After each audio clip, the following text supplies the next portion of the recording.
Good day, everyone. So, yeah, I've honestly been playing the Spiral Abyss now for a couple of sessions. I've got a couple of interesting videos and stuff done, but what you're seeing on screen right now is the first time I've actually done this, as well as my first impression. So, let me sort of go through my mindset and so on. Basically, when I first looked at it, it was kind of painfully obvious that the first half was more about AoE teams, and the second half was about single target sort of teams.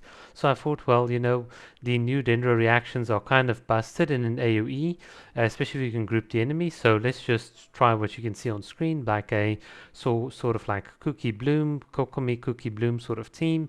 And then I was so up in the air, but I just thought, well, you know what, let's just use Yelan. She's C6R5. She should be able to carry herself pretty comfortably.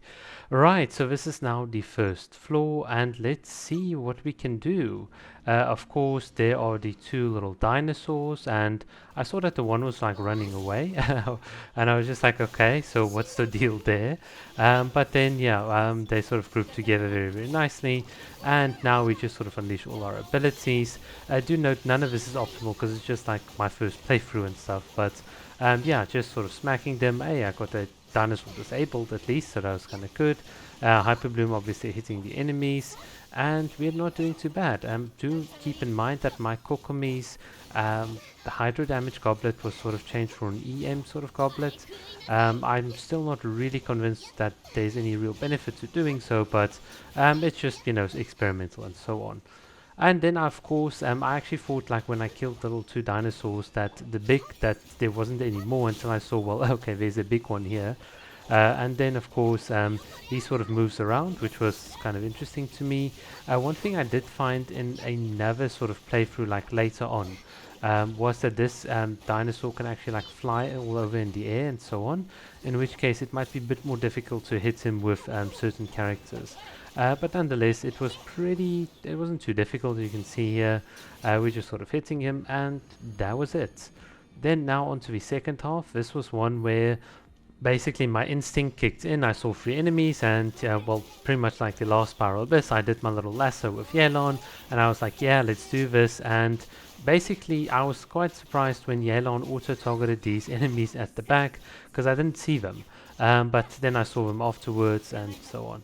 Oh, by the way, I do love these, what do you call it? I don't know what the name's, Emirites or so on, but those female Emirite soldiers or whatever, because they're so cool, because they actively chase you, and they sort of want to engage with you in terms of battle and so on.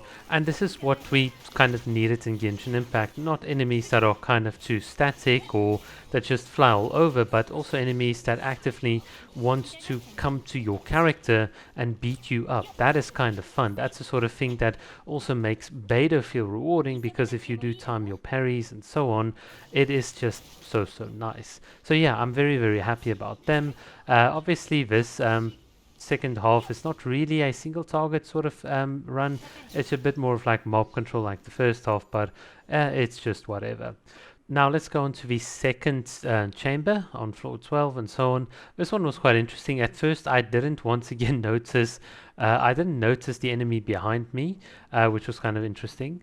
The little, what do you call it, Electromason. In fact, I didn't even notice the two enemies at the side until I sort of turned around oh, okay, so there are more of these guys.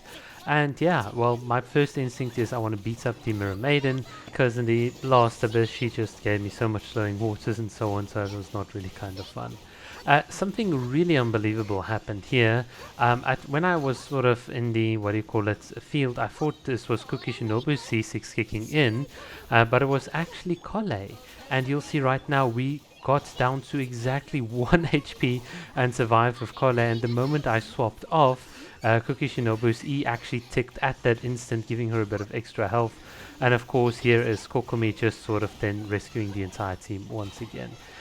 So yeah, absolutely unbelievable. 1 HP on Kole. That's the first time this has ever happened to me in Genshin. And with that, yeah, there is the floor. Not too difficult. So now let's go and beat up the Primordial Bishop. He's pretty stock standard. We've had him in previous abysses and so on. It's always fun sort of beating him up in single target damage. And I do think, in hindsight, I made a big mistake here. I should have probably just sort of attacked, waited a bit with Yelan. before sort of activating her elemental burst, because, well, I didn't refill as quickly as I did here, or like in the background and so on, so that was kind of unlucky. And I tried to be clever, do a quick lasso and run away, and yeah, I also got burned there as well. So definitely a couple of very, very big execution mistakes. But then again, we are playing on high ping, and this is the first impression, so you guys might just forgive me, or not, it's up to you. So yeah, this is just beating him up. There's certainly more than enough like damage. I mean, every second we're hitting for what, like 40, um, 42, 48, whatever K. It's more than enough to just sort of take him out. And we're just going to sort of wait until Elemental Burst is back up again.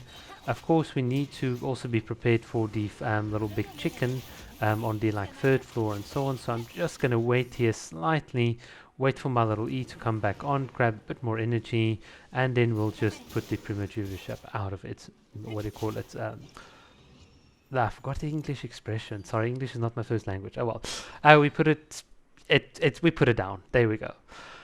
What a long day.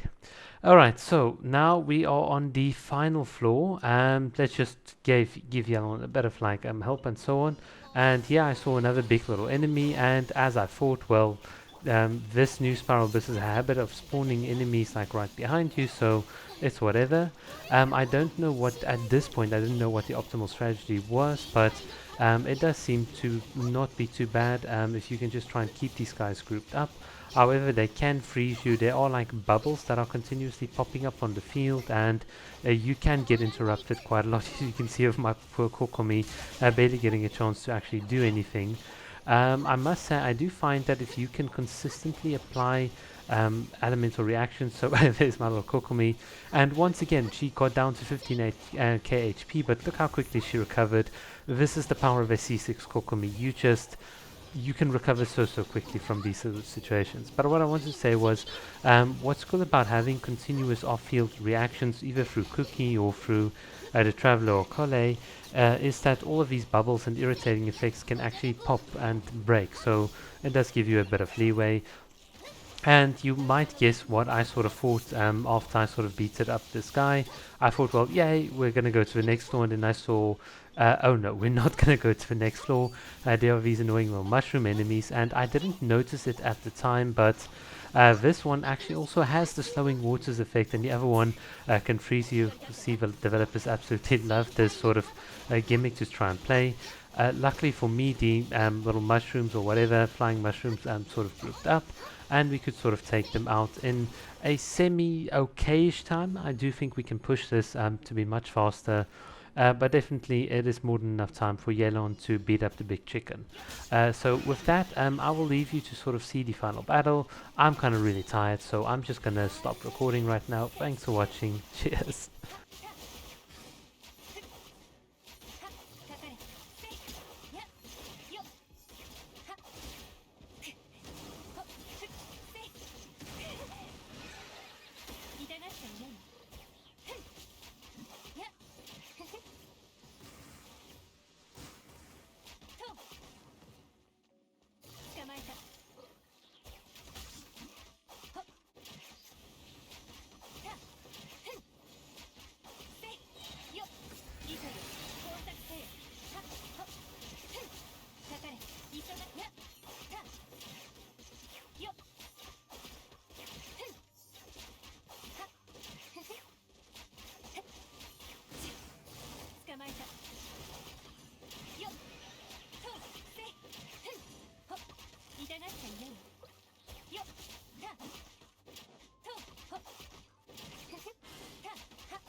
Isogou.